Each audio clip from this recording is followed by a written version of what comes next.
In September 2002, Eunsoon Jun was found dead in the basement of her home in Richmond, California. Her body had been dismembered and buried under 3 feet of cat litter, resulting in mummification. Pathology tests later revealed she died of blunt force trauma to the forehead, with traces of blood spatter discovered on the ductwork just above the unceremonious grave. It was all but certain Eunsoon was murdered months prior at that spot.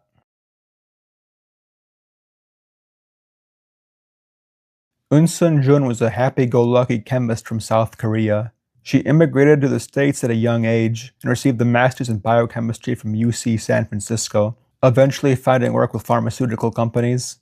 In her spare time, she enjoyed traveling, creating pottery, and socializing with people. But her loved ones reported she became much more distant when she started dating Larry Vanner. No one knew much about Lawrence Vanner's background, and he preferred to keep it that way. If you probed into his upbringing or recent life, he'd snarl and reproach you before shifting the conversation back to lighthearted small talk. Vanner had no stable source of income and survived by performing odd jobs as an electrician and general handyman in the East Bay area. Essentially a vagrant, he allegedly even lived in the back of a store he refinished for a few months. When she needed some home repair done, Eunsoon was recommended by a friend to seek out Vanner, and that professional relationship turned into a romantic one. But her friends and family seemed wary of Vanner. He was disheveled, distant, and gruff, an odd match for someone like Eunsoon. And as the people close to her started expressing their mixed feelings towards Larry, Eunsoon cut them off. Her brother received letters from her, stating that if her family didn't want to see her happy, she didn't want to be a part of that family at all. In August 2001, she married Vanner in an unofficial private ceremony in her backyard, and by May 2002, her remaining friends stopped hearing from her at all. Larry answered the phone for her and came up with excuses as to why Eunsoon couldn't talk.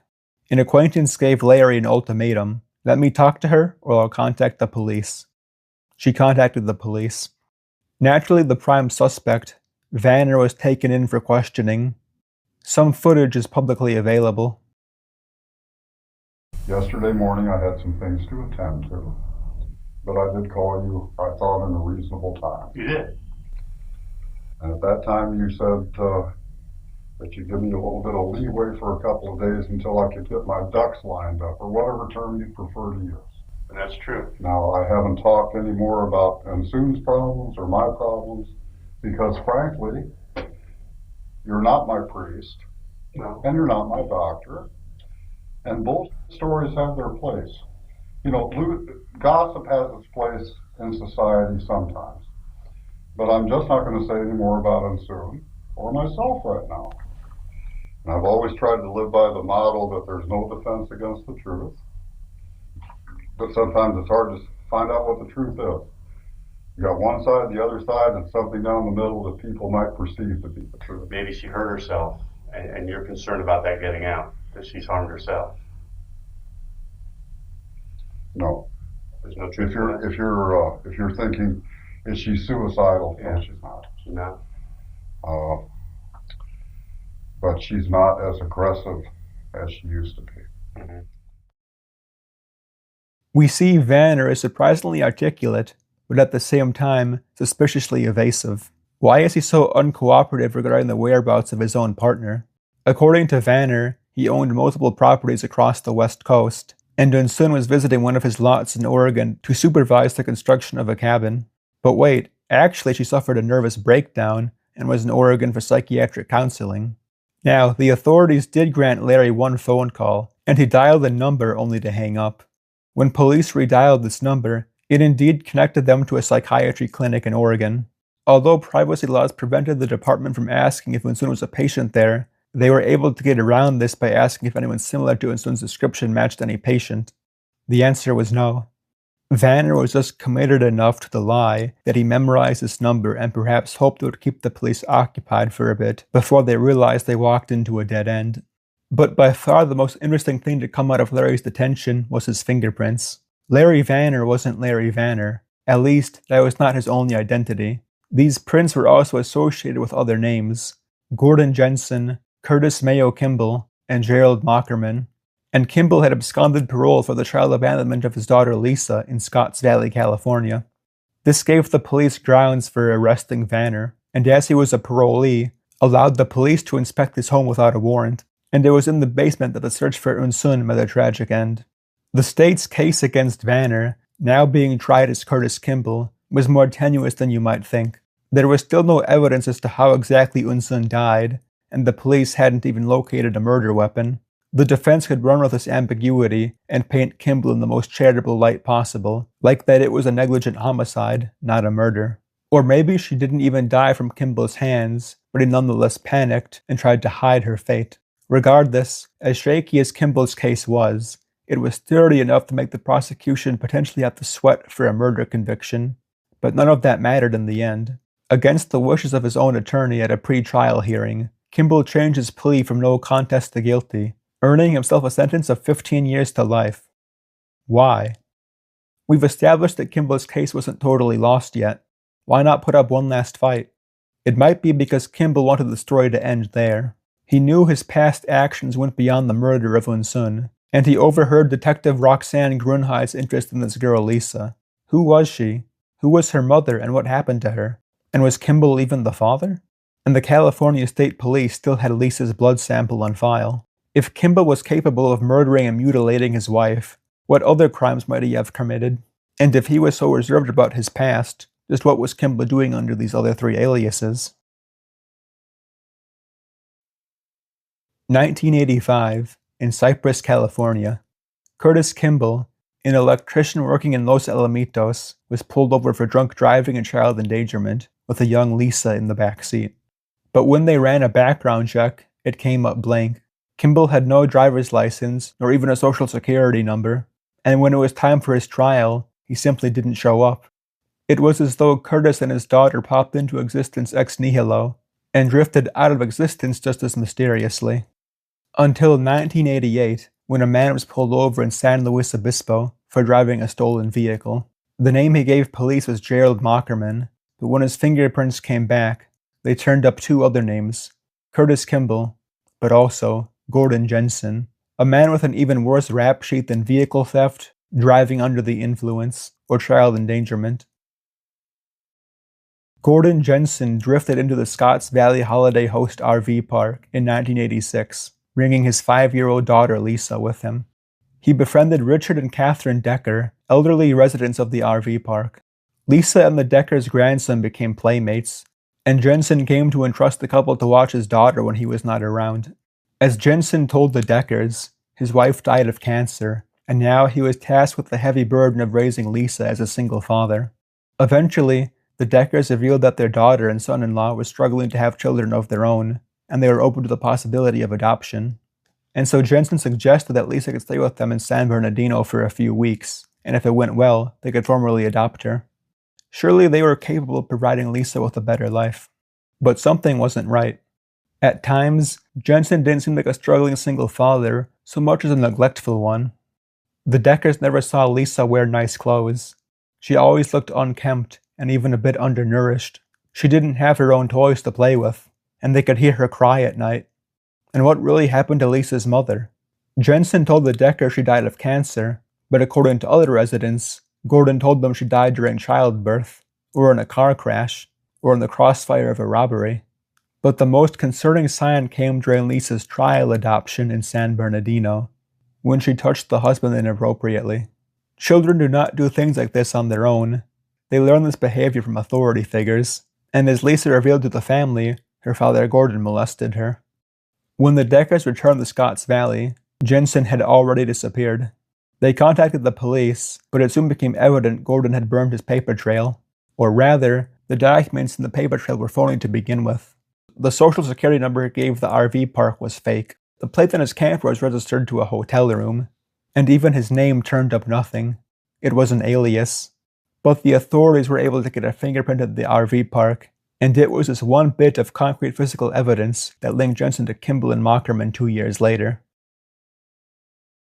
Back to 1989, Kimball pled guilty to child abandonment as part of a plea bargain.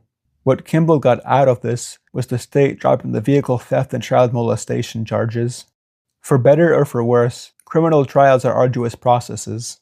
They consume attorneys' time, and they require heaps of evidence. In the case of child molestation, it's also going to require the child to take the stand and confront the abuser face to face. In Kimball's case, the state decided it was easiest to convict him of child abandonment, and so that was the route it went. They got Kimball to accept the plea bargain, and that was that. Justice was served, right? Kimball's sentence was 3 years in prison, but he was released on parole halfway through, in 1990. He absconded the very next day, and as we now know, he lived totally under the radar for 10 years, until coming into contact with Eun Jun as Lawrence Vanner. Detective Grunheid's instincts were right. Discovering Lisa's true lineage helped peel back another layer when it came to unraveling Kimball's backstory. Through DNA testing and years of extensive genealogical research, Lisa's mother was identified as Denise Bowden, a woman from New Hampshire who went missing in late 1981. Lisa's actual birth name was Dawn, and her biological father was not Kimball. But when Denise's father was shown a picture of Kimball, he did not identify the man in the mugshot as Kimball, Vanner, Jensen, Mockerman, or any such alias. He was Robert Bob Evans, the man dating Denise at the time of her disappearance. The last time the Bowden parents saw their daughter was when she and her boyfriend came to their house for a Thanksgiving dinner. When they went to visit Denise and Bob at their house the following week, the two were gone. But the parents never reported Denise as missing because from what they understood, their daughter and Bob were having financial problems, and they figured they skipped town to start a new life. So maybe getting the police involved would have only made things worse. They just hoped for the best. We know Evans resurfaced as Kimball, but Denise vanished from the records forever. Given what happened to Eun, we can only assume the worst. A body has never been found, but it could be in New Hampshire, California, or any place in between. Bob Evans entered New Hampshire's records around 1978 or 1979. He worked in Wambeck Mills in Manchester as an electrician. Digging into his criminal record, we see he was arrested 3 times around 1980 for issuing a bad check, for theft of electrical services, and for diverting an electrical current. For these first 2 arrests, he was listed as having a spouse, Elizabeth Evans, but for the third, no spouse was listed. What happened to Elizabeth? Very little is known about Evans' time in Manchester, New Hampshire, but his presence was roughly contemporaneous with one of the state's most notorious unsolved killings, finally giving investigators a lead to follow. 10 miles north of Manchester, New Hampshire lies Allenstown, a small community which was home to about 4,400 people in the year 1980. Roughly half of the town is taken up by Bear Brook State Park, a marshy arboreal preserve spanning some 10,000 acres. In 1985, a hunter stumbled upon a blue 55-gallon drum, not technically in the park, but on a private lot wedged between Bear Brook and a trailer park, near the site of an old store. Inside, the hunter spotted human remains and immediately contacted law enforcement. The investigators determined the barrel contained the remains of an adult female between 23 and 33 years of age, as well as a girl between 5 and 11 years. Both had been dismembered and killed by blunt force trauma to the head. The bodies were wrapped in plastic and tied together with electrical wires. At this point, only their skeletons remained, suggesting that the two had been dead for anywhere between a few months and a few years. But there was no way to identify the deceased, and what's more, the police couldn't tie them to any obvious missing persons report. The investigation went nowhere, and they both were buried as unknown persons. 15 years later, in 2000, a second barrel was discovered 300 feet from the first. Law enforcement's inability to spot this barrel during the investigation of the first remains a contentious subject. 2 more bodies were discovered within the drum, belonging to a girl aged between 2 and 4, and another between 1 and 3. Through DNA testing, it was determined that the adult woman was the mother of the oldest and youngest girls. The middle child was unrelated to them, but in 2016, it was established that she was Bob Evans' daughter. Finally, more than 30 years after the first 2 bodies were exhumed, authorities have a lead on the perpetrator of the Bear Brook murders. And what else do we learn about Bob Evans? He routinely performed electrical work at that former store right where the bodies were deposited. Cross comparisons with other individuals' genetic profiles restore the names of the 3 Bear Brook victims. Their mother, Marlise Elizabeth Honeychurch, she was born in California in 1954. Her parents separated in 1961, with her father moving to Connecticut.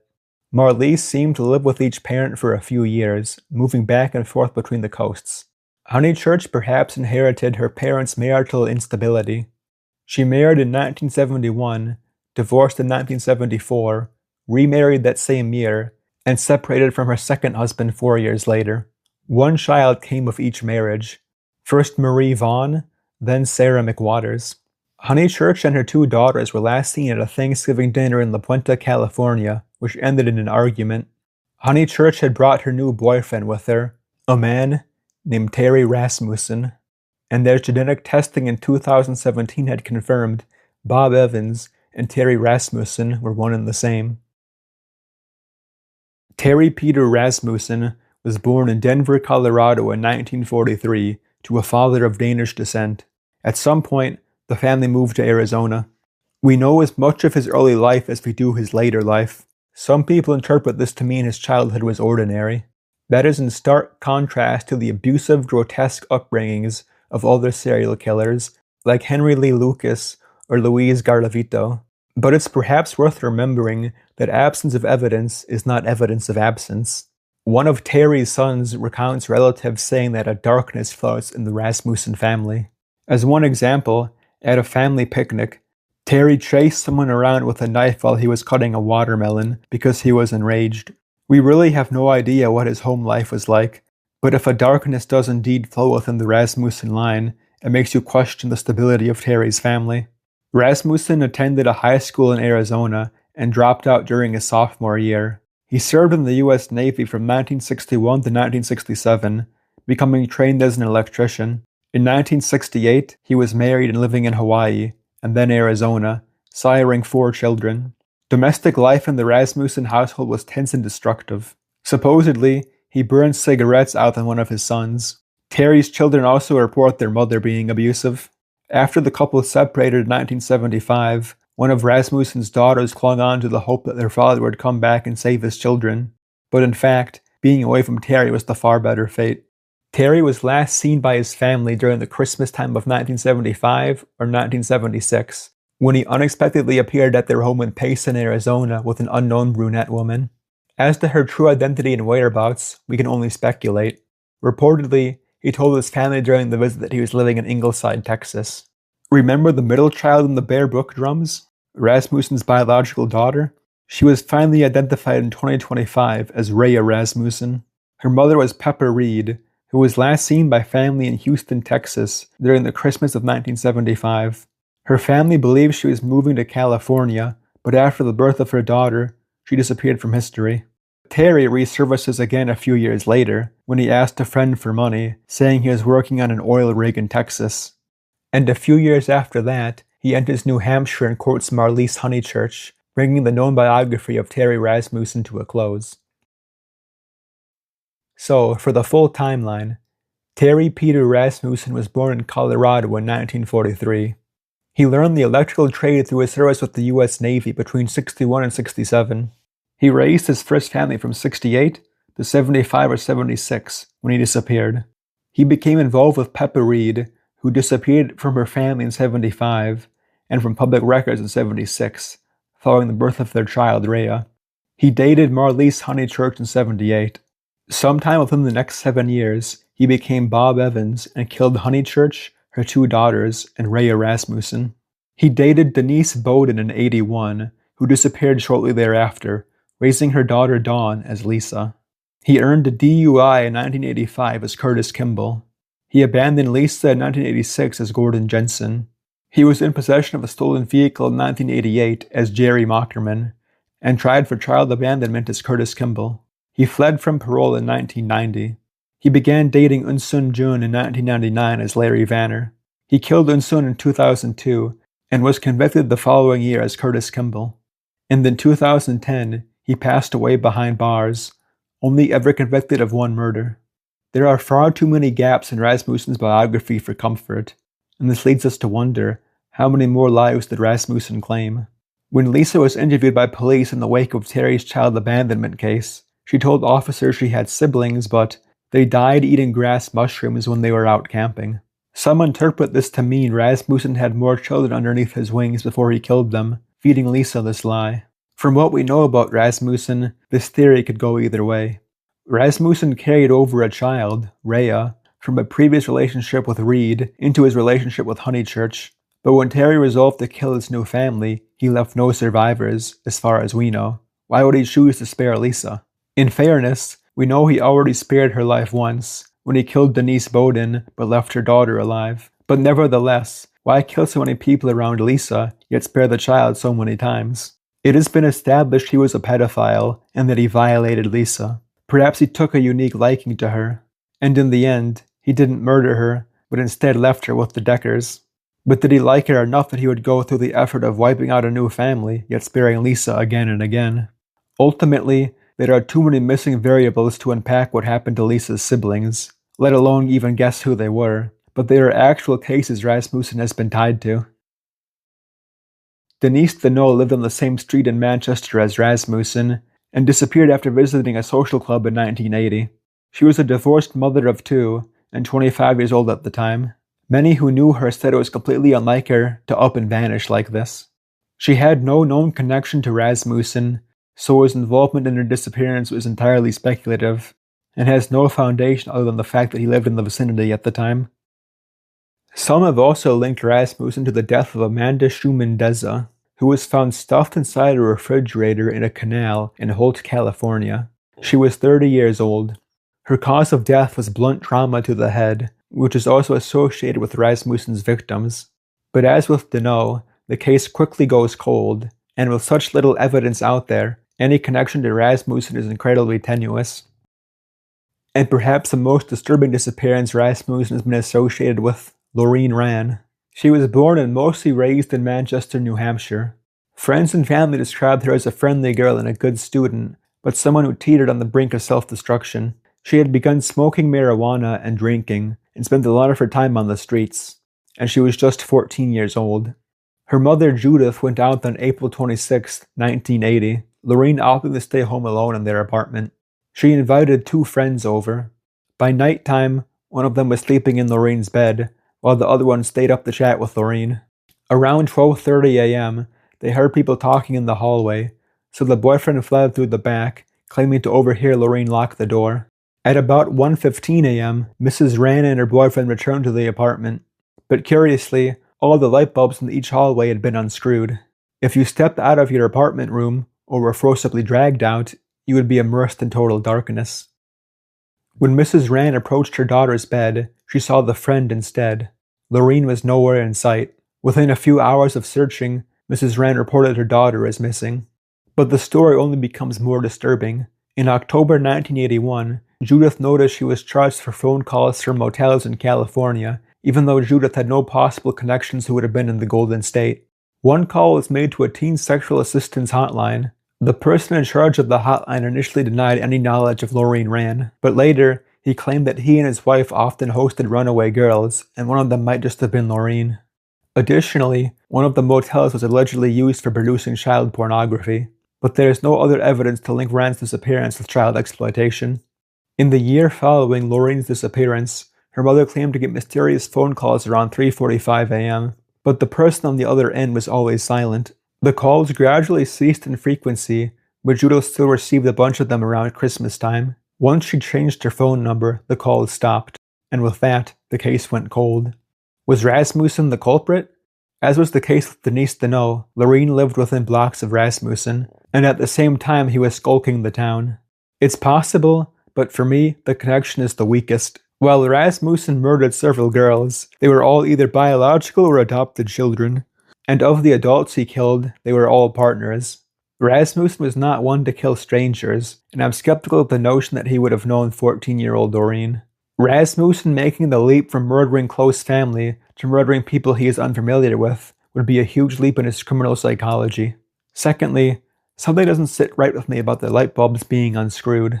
That is an utterly terrifying image, but we know that Rasmussen was trained as an electrician, and he was even arrested around the time of Lorene's disappearance for diverting electrical currents. If anyone was capable of sparing themselves the manual labor of unscrewing each individual bulb, it was Rasmussen, who surely would have known what wire in the circuit box to cut.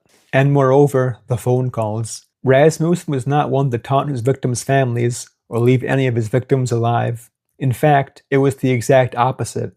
Rasmussen was one to vanish without a trace and leave the broken family in ignorance.